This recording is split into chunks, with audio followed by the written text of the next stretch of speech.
Salam sejahtera, selamat hormat anda bersama Sanik Senyambar dan anda sedang menonton segmen 100 Hari Kerajaan Perpaduan. Namun sebelum itu kita nak mulakan terlebih dahulu dengan perkembangan banjir, iaitu jumlah mangsa banjir di 3 negeri terjejas mencecah 43,000 orang setakat jam 3 tengah hari ini. Menurut portal info bencana JKM, setakat ini 12,156 keluarga masih ditempatkan di 204 pusat pemindahan sementara PPS di Johor, Pahang dan Melaka. Daripada jumlah itu, Johor merekodkan 40,563 mangsa membabitkan 11,397 keluarga yang kini dipindahkan ke 184 PPS. Di Pahang, 2,122 mangsa daripada 624 keluarga masih ditempatkan di 15 PPS di sekitar Rompin. Manakala di Melaka, 5 PPS di Jasin kini menempatkan 508 mangsa daripada 135 keluarga.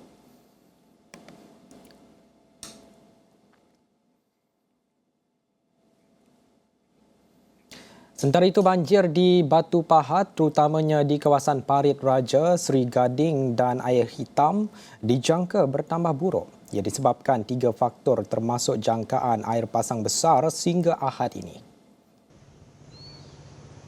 Pegawai Daerah Batu Pahat Nasri Mana Ali berkata biarpun cuaca panas sejak 4 hari lalu, namun banjir di daerah itu masih menunjukkan tren meningkat. Aliran air sungai daripada Sungai Mat masih lagi mengalir. Ini kita tak dapat nak, inilah memang kita jangka akan sampai ke selatan, ke Parit Raja Seri Gading ni. Yang kedua, pembukaan empangan Bekuk dan Sembrong masih lagi dibuka, tapi dari tahap yang minimal lah sekarang. Itu pun kesannya menambahkan air yang sampai ke Parit Raja dan Seri Gading.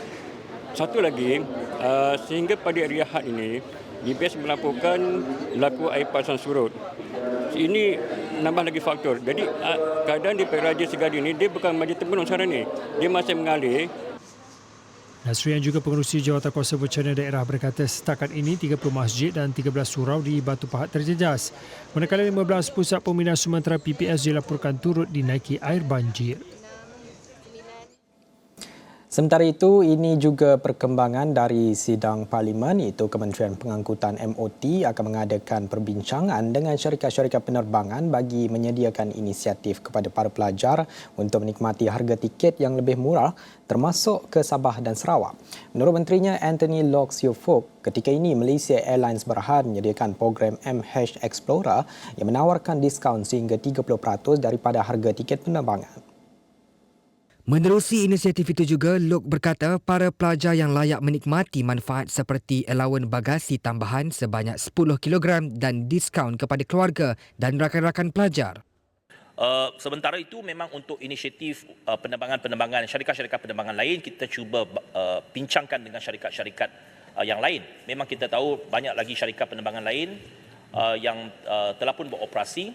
Sebentar nanti selepas ini saya juga akan berjumpa dengan pihak My Airlines. Lok Ahli Parlimen Seremban menjawab soalan tambahan Ahli Parlimen Sandakan Vivian Wong Shiryi.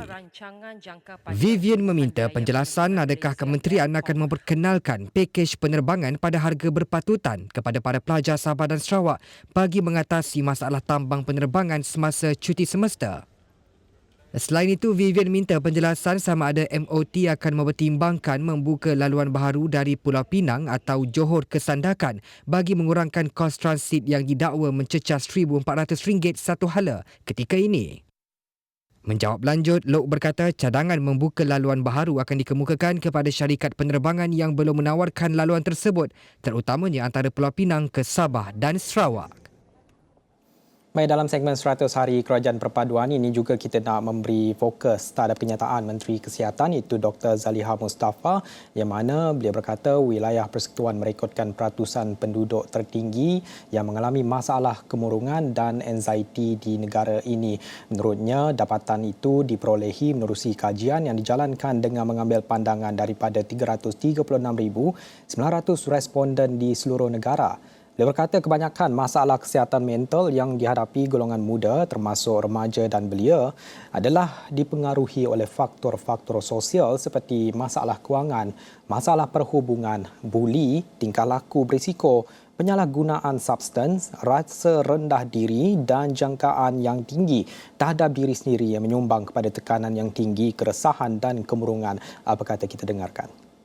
Yang berhormat, Sebenarnya kita pada tahun 2022 kita ada menjalankan saringan secara keseluruhan sebanyak 336,900 orang yang kita telah saring. Dan dalam keputusan itu kita dapati negeri yang tertinggi dengan masalah kemurungan dan anxiety ini ialah di wilayah persekutuan. Jadi orang wilayah ni banyak masalah ya. Jiran Selangor tu. Jiran Selangor ya. Mungkin saya boleh tambah sikit Yang Dipertua, dan sebab-sebabnya ialah seperti yang kita ketahuilah wilayah ni kos sara hidupnya agak tinggi ya. Kemudian golongan B40 juga ramai di wilayah, dan kita ramai menemui miskin bandar di wilayah, dan masalah perhubungan. Masalah perhubungan ni contohnya tekanan daripada ibu bapa yang mahu anaknya mungkin jadi menteri jadi stres anak-anak, kesian ya. Perhubungan dengan rakan sebaya dan juga perhubungan mungkin dengan teman ya, itu adalah di antara sebab-sebab kenapa di wilayah ramai mereka yang mengalami masalah kemurungan dan anxiety. Terima kasih. Baik, Zaliha berkata pihaknya mengambil pelbagai langkah bagi mengatasi permasalahan itu, khususnya bagi kumpulan sasar termasuk kanak-kanak dan warga emas. Beliau berkata demikian kepada soalan tambahan Muhammad Sani Hamzan, PH Hulu Langat, yang bertanya mengenai negeri manakah yang merekodkan jumlah kemurungan tertinggi di Malaysia. Dan bagi kita nak memahami isu ini, kita nak bercakap dengan pakar psikiatri Jabatan Perubatan Psikologi Pusat Perubatan Universiti Malaya PPUM, iaitu Aida Syarinas Ahmad Adlan. Terima kasih kerana menyertai kita pada jam ini. Sebenarnya Aida, kalau kita nak melihat pelbagai perkara sebenarnya yang menyumbang kepada peratusan tinggi pada isu kemurungan dan keresahan ini, dan kita lihat beberapa tahun kebelakangan ini dengan situasi pandemiknya, isu kos sara hidup, tekanan yang juga untuk mengangkat kembali pendapatan, ditambah lagi dengan masalah sosial sedia ada, seperti kita tahu masalah perhubungan dan keluarga yang tidak dapat kita lari sebagai manusia biasa. Namun konteksnya kini di ibu negara di Kuala Lumpur, kenapa mencatatkan peratusan tertinggi? Dan berdasarkan kepada data diterbitkan oleh KKM ini, adakah kita sekarang berdepan dengan satu situasi yang kita panggil ticking time bomb? Adakah risiko keruntuhan sosial kerana individu tidak mampu berfungsi akan berlaku? Apa pandangan Puan Aida? Okay, sebenarnya keputusan yang dikeluarkan, data yang dikeluarkan daripada KKM itu tidaklah macam saya tak jangka, sebab di mana-mana negara pun selalunya kalau masalah kesihatan mental memang akan menjadi lebih nyata di bandar-bandar yang besar lah. So bukan sahaja di negara kita tapi di negara-negara luar juga. Ini mungkin dikaitkan dengan proses urbanisasi di mana sesuatu tempat yang urban ataupun bandar tu mempunyai demand kehidupan yang sangat-sangat tinggi. It's a very fast-paced kind of environment. Kerja kena cepat dan semuanya kena laju. Jadi benda-benda ni kadang-kadang boleh menjerumus kepada masalah kesihatan mental yang tidak dapat dikawal dengan baik. Dan kalau kita lihat sebenarnya saya sendiri mengakui kehidupan di Kuala Lumpur ini tidak mudah. Terutama sekali kalau saya melihat situasi saya sendiri, tidak perlu melihat orang lain, tapi saya sendiri di sini, saya anak Sarawak, berada mencari rezeki di Kuala Lumpur di sini, dan tanpa ada sokongan daripada keluarga yang berada di Semenanjung ini, saya merasakan tekanan itu lebih di Semenanjung ini untuk saya stabil dengan keadaan situasi semasa yang mencabar. Seperti kita tahu, inflasi dan begitu juga cabaran-cabaran sosial lazim yang kita hadapi. Tapi kita lihat pada perkara ini, bukan sahaja saya melalui perkara ini. Kita juga melihat situasi kemurungan atau anxiety ini dihadapi oleh kebanyakan golongan belia. Tidak dapat dinafikan dengan peredaran zaman, kecanggihan teknologi, standard pendidikan yang semakin berkualiti, dan juga kita lihat sekarang ini peluang pekerjaan yang kompetitif membuatkan tekanan ini semakin meningkat, yang mana kemudiannya menjurus pada isu yang kita sedang katakan ketika ini, itu isu anxiety dan kemurungan. Situasi ini, kesusahan dan kepayahan sudah jauh sebenarnya berubah daripada zaman dahulu kalau kita nak bandingkan. Bagaimana pandangan Aida mengenai hal ini? Zaman sekarang dan juga zaman dahulu mungkin banyak beza sekarang. Dan kita juga selalu dengar apa yang dikatakan, dahulu kita boleh hidup dalam beberapa puluh ringgit. Kenapa sekarang kita tak boleh hidup dengan jumlah sedemikian, wang sedemikian? Tapi perkara itu sudah jauh berbeza. Sekarang ini segala perkara memerlukan wang, dan ini antara sebenarnya isu-isu sosial yang kita beri tumpuan pada ketika ini. Apa pandangan Puan Aida? Sepada pendapat saya, memang zaman dahulu berbanding dengan sekarang sangat-sangat berbeza lah. Demands of life masa zaman dahulu tu tak begitu mencabar sebab sekarang ni kita pun tahu culture kehidupan kita sudah semakin berubah. Zaman-zaman dulu kalau cara kita berhubung dengan kawan-kawan adalah secara fizikal, di mana kalau kita katakan golongan yang muda, waktu pergi ke sekolah adalah sesuatu yang fun, yang menarik dan di mana bukan sahaja boleh belajar tapi juga di sekolah boleh main-main dengan kawan-kawan. Okay? Jadi sokongan dari segi perhubungan tu adalah secara fizikal dan nyata. Tapi kita tengok perubahan zaman sekarang, perhubungan antara seseorang tu lebih tertumpu kepada perhubungan online ataupun secara internet. Kadang-kadang bila saya bercakap dengan pesakit-pesakit, bila dia orang kata, oh saya bercakap dengan seseorang tu, dia bukan bercakap fizikal, dia macam tulis sebenarnya. Jadi cara komunikasi dulu dan sekarang adalah berbeza. Begitu juga dengan tempat kerja. Kalau dulu apa yang kita lakukan di tempat kerja, di situ sahajalah. Tapi berbanding dengan zaman sekarang, because it's so accessible. Everything is online. Everything is expected to be fast. Jadi kalau macam bila kita balik rumah, ingatkan urusan kerja dah habis, tapi bila di rumah, nanti mungkin bos akan minta dokumen yang belum hantar lagi. Sebab sekarang ni perhubungan secara WhatsApp, secara email menjadi semakin cepat. Jadi berbanding dengan dahulu. Jadi, I think this fast-paced environment is definitely causing a lot of stress. Therefore, kalau stres ni tak dikawal, tak ditangani dengan baik, dia boleh menjerumus kepada masalah-masalah seperti depression dan anxiety. Dan mengambil kira data yang dikongsikan oleh KKM ini, apakah mungkin dari perspektif Puan Aida sendiri terhadap sikap kita berkenaan dengan pendedahan ini, pendedahan data ini, mahu berkongsi empati sedangkan kita juga ada masalah sendiri, mahu dibiarkan risiko lain pula boleh menimpa. Apa yang mungkin dapat dikongsikan kalau kita lihat pada sikap kita terhadap data yang dikongsikan oleh KKM ini? Kalau kita bercakap tentang empati, empati ni adalah sesuatu benda yang kita boleh berikan. Dan dia bukanlah perlu dikongsi, diberikan. Jadi kita akui yang memang keadaan tu boleh jadi stressful. Tapi sekiranya bila kita stres, bukankah lebih selesa kalau kita ada sokongan sosial yang dapat memberikan empati tersebut. All you have to say is macam, yeah, I hear you, macam memang keadaan yang kita lalui ini adalah sangat-sangat mencabar.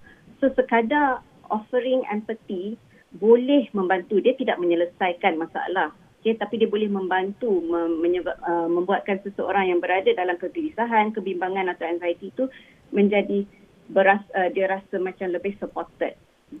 So sebagai, kalau dari segi masyarakat, apa yang kita boleh buat sekiranya kita berdepan dengan orang-orang yang menghadapi masalah kebimbangan dan anxiety ini adalah kita boleh acknowledge ini adalah satu masalah, kita faham ini mungkin masalah ini menyebabkan a lot of struggle, dan apa yang kita boleh berikan adalah tanya dia, can I help you? Apa yang boleh saya bantu? Kalau kita sendiri tak dapat nak membantu, kita boleh cari jalan siapa orang lain yang boleh membantu. Contohnya mungkin datang ke pihak profesional. Mungkin itu beberapa pendekatan yang boleh diambil dalam menangani situasi ini. Ada beberapa perkara juga saya nak sentuh bersama dengan Dr. Aida Sharina Samad Adlan, itu pakar psikiatri Jabatan Perubatan Psikologi Pusat Perubatan Universiti Melaya PPUM. Selepas ini kita nak sentuh berkenaan dengan inisiatif yang dikeluarkan ataupun ditampilkan oleh KKM itu sendiri, dan perkara itu mungkin kita boleh tanyakan kepada Dr. Aida sendiri. Tapi kita nak berhenti rehat seketika, kita kembali selepas ini.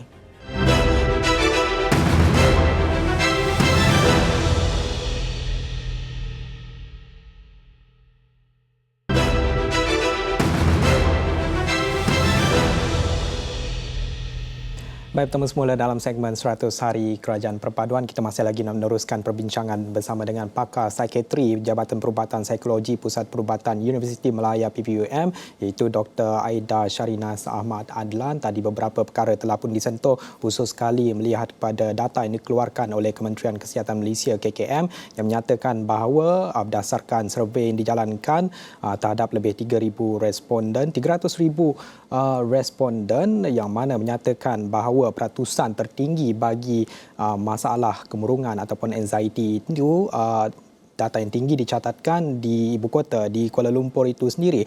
Dan kita melihat juga dalam kenyataan yang diutarakan oleh Menteri Kesihatan, KKM dikatakan tampil dengan beberapa kemudahan ataupun resources bagi membantu menangani isu ini. Dan antaranya, kalau boleh saya sebutkan, itu berkenaan dengan perkhidmatan kesihatan mental yang disediakan di lebih 1,000 klinik kesihatan, 58 buah hospital, 34 buah pusat kesihatan mental masyarakat yang dikenali sebagai mentari dan 4 institusi mental yang meliputi aspek promosi, pencegahan, pengesanan awal dan rehabilitasi, program Minda Sihat Sekolah di sekolah, begitu juga program PEL dan juga program Siswa Sehat Proses. Bagaimana kalau kita nak lihat pada inisiatif yang ditampilkan oleh KKM ini, bagaimana kita dapat meningkatkan kesedaran bahawa bantuan untuk mereka yang terkesan dengan perkara ini sebenarnya banyak disediakan oleh kerajaan. Orang awam, warga emas dan juga kumpulan-kumpulan tertentu yang kita tahu ada sekumpulan mereka yang tiada akses maklumat. Bagaimana tindakan menyeluruh ini dapat dibuat supaya mereka tahu ada bantuan yang disediakan dan tidak susah pun untuk mendapatkan bantuan itu. Bagaimana pemahaman ini dapat diterapkan, Doktor? Jadi pada pendapat saya, inisiatif yang dibuat untuk cakna masalah kesihatan mental ini adalah jauh lebih baik sekarang berbanding dengan dulu. Sekarang ni kita masih berdepan dengan masalah stigma dan kesihatan mental. Tapi in my own opinion, nampak semakin penerimaan admitting that you have a mental condition tu adalah lebih baik. Okay? Dan melalui data-data yang dikeluarkan ni, kita dapat berbuat sesuatu yang lebih efektif. Dan I think KKM is doing it well. Macam yang tadi dikatakan ada mentari. Dulu to get into a psychiatric service memerlukan pengetahuan yang lebih lah. Maksudnya dia kena tahu hospital mana yang ada servis psikiatri. Tak semua hospital ada servis psikiatri. Lepas tu semua orang akan ingat masalah psikiatri akan terus masuk ke dalam institusi. Contohnya seperti Hospital Bahagia di Tanjung Rambutan. Tapi sekarang ini servis psikiatri berada di mana-mana kebanyakan hospital besar. Di hospital, selain daripada hospital besar, pihak KKM juga telah membina mentari. Mentari adalah satu inisiatif yang sangat baik. Sebab sekiranya seseorang itu berasa dia mungkin mempunyai masalah menangani apa-apa masalah kesihatan mental, dia akan boleh pergi ke mentari yang terdekat dan akan ada pusat tempat triage. Triage ni adalah di mana health professional akan ada di situ dan dia akan assess sama ada pesakit ini betul-betul menghadapi masalah mental ataupun mungkin menghadapi masalah yang mungkin cukup untuk diselesaikan dengan sekadar kaunseling. Sebab di mentari ini ada beberapa mental health professionals yang terlibat. Ada counsellors, ada psychologists, ada occupational therapists, ada social worker. Jadi macam-macam multidisiplin. Sekiranya seseorang itu mengalami masalah yang sangat serius, jadi di situ di pihak triage tu dia akan disalurkan ke rawatan almost secara serta-merta. Kalau seseorang itu kadang-kadang terfikir nak membunuh diri ke, jadi akan ada channel untuk dia pergi mendapatkan rawatan. Mungkin dia akan dihantar ke emergency department ataupun kalau sewaktu itu dia perlu dihantarkan ke hospital untuk admission, dia ada ruang untuk berbuat sedemikian lah. Jadi pada pendapat saya, inisiatif yang ada sekarang semakin baik. Dan kalau kita nak melihat daripada prospek bidang doktor sendiri, kita nak ambil kira juga berdasarkan data kajian KKM ini, adakah sekarang ini menerusi data kajian ini menunjukkan masyarakat sebenarnya lebih terbuka untuk mengakui masalah mental yang mereka hadapi? Ada tak sebarang perubahan positif dalam masyarakat yang melihat mereka sedia untuk didiagnos, khusus sekali selepas pandemik COVID-19? Mungkin ada perbandingan yang ketara daripada antara yang dahulu dan juga sekarang ini, adakah mereka lebih terbuka untuk berkongsi dan seterusnya menyumbang kepada data yang menunjukkan bahawa peratusan tinggi di Kuala Lumpur ini mengalami kemerungan dan juga anxiety, Doktor? Ya, saya rasa poin yang dibangkitkan itu sangat menarik sebab sewaktu kita terlibat dalam lockdown tu memang secara tiba-tiba masalah kesihatan mental ni menjadi lebih evident. Semua orang merasakan apabila kita terputus daripada hubungan sosial yang biasa kita ada, kita tak dapat bekerja, masalah keuangan, memang dia menyebabkan ramai mata yang terbuka tentang struggles yang dihadapi dengan kesihatan mental. Jadi saya berpendapat mungkin setelah ramai yang mengalami struggle ini, mereka lebih terbuka untuk mendapatkan rawatan sebab kita kena admit yang kita ada masalah. Dan bila kita admit yang kita ada masalah, dia memberikan kita ruang untuk menyelesaikan masalah tersebut. Dan mungkin juga saya tak ada data untuk support apa yang saya cakap ni lah, tapi di kawasan-kawasan bandar besar, mereka lebih terbuka untuk menerima ataupun mengakui yang mereka mempunyai masalah kesihatan mental sebab informasi berada di fingertip. Kalau diorang rasa diorang ada masalah mental, mungkin mereka boleh research sendiri apakah masalah-masalah yang mereka hadapi. Mereka mungkin berhubung dengan kawan. Mereka mungkin tahu sesiapa yang menghadapi masalah dan dia cuba dapatkan juga rawatan yang diperlukan. Tapi mungkin di bahagian luar bandar ataupun yang kurang ada access to education atau information, jadi dia tak ada peluang untuk memahami apa yang sebenarnya dia rasakan sekarang. Jadi itu juga mungkin menyebabkan peratusan yang kita nampak di Kuala Lumpur tu sangat tinggi sebab mereka mengakui yang mereka menghadapi masalah kesihatan mental.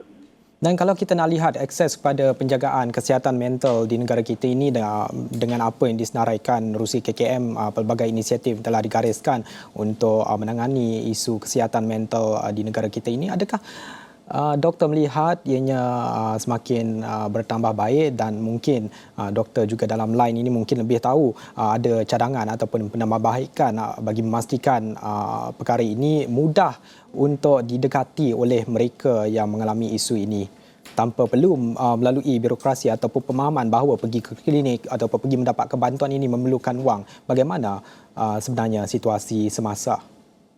Ya, betul. Sebab sebelum ini, ramai pesakit yang berasakan, diorang membuat assumption, kata, nak dapatkan rawatan kesihatan mental adalah sangat mahal. Sebenarnya itu tidak benar. Memang ada rawatan psikiatri yang mungkin kalau di private side lah, yang swasta, mungkin ia memerlukan bayaran yang lebih. Tetapi negara kita mempunyai sistem kesihatan yang sangat bagus. There's access to everyone for health in Malaysia. Jadi sekiranya mereka merasakan mereka memerlukan rawatan psikiatri, it's almost free actually. Tapi saya nampak kekangan dia adalah mungkin follow up ataupun appointment yang diberikan mungkin agak lama. Jadi maksudnya mungkin dia berasa stres sekarang tapi mungkin appointment dia nak jumpa dengan doktor lagi sebulan. Jadi mungkin dia tak dapat nak handle lah kan. Ini yang saya sangat applaud lah KKM membuat mentari sebab mentari itu adalah macam tempat di mana mereka boleh pergi sebelum mereka pergi ke hospital. Selain daripada apa yang diberikan oleh kerajaan, saya ingin mewawarkan kita sebagai masyarakat sendiri boleh membantu untuk mereka-mereka yang memerlukan attention dalam mental health. Okay, so to just be a nice human being. Maksudnya, kalau seseorang yang kita kenal mempunyai masalah, they're struggling with their mental health, the first thing to do is to be okay with not okay. Maksudnya macam kalau dia rasa dia ada masalah, okay, kita acknowledge, ya, kita ada masalah. Okay. Jangan berikan nasihat-nasihat yang tak diingini. Contohnya macam yang selalu orang cakap lah, tak semayang cukup lah tu, tak cukup berdoa, tak cukup ingat Tuhan. Ayat-ayat sebegini sangat-sangat tidak membantu. Saya setuju dengan apa yang dikatakan oleh doktor. Betul lah apa yang dikatakan, spread kindness, dan juga saya suka satu quote yang saya selalu pegang, iaitu you may bend as much as you can but never break. Itu satu quote yang saya sentiasa pegang lah. Dan terima kasih Dr. Aida Sharinas Ahmad Adlan di atas masa, iaitu pakar sekretari Jabatan Perubatan Psikologi Pusat Perubatan Universiti Melaya PPUM. Satu topik yang menarik untuk kita kongsi bersama dengan penonton, itu berkenaan dengan kemurungan dan juga anxiety, yang mana data KKM menunjukkan bahawa peratusan itu tinggi di Kuala Lumpur ini, dan sudah pasti beberapa cabaran yang kita tahu sudah pun wujud. Masalah sosial ini memangnya ada dan tidak dapat dinafikan menjadi satu cabaran besar buat mereka masyarakat di luar sana. Tapi diharapkan kita terus kuat dan terus berdiri, dan juga jangan seperti yang saya katakan tadi, kita spread kindness, itu yang penting dalam kita menangani kepada perkara ini, kerana semuanya bermula daripada diri kita sendiri. Saya kira itu sahaja masa yang kita ada pada jam ini dalam segmen 100 Hari Kerajaan Perpaduan. Saya Nick Senyambar. Selamat hormat, kita jumpa lagi.